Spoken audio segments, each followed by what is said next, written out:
We're here the night at Helens Bay with our young people, and we're doing some campfires along the beach and some ball games, and we're also making s'mores.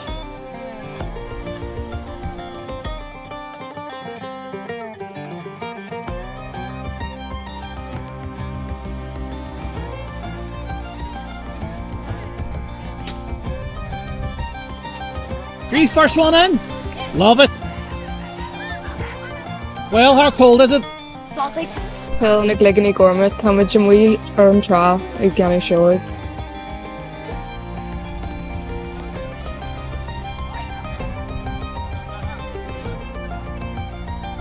My name is Anya. Anya Nick Kenny. Táid daoine ag gceanna a bhhaige le Glór na Móna de sé míonis. Tá seo jazz iontach daoine nniu dor bheith amach Hísún sfér ar an trá leis na daoine sa Cuman orga.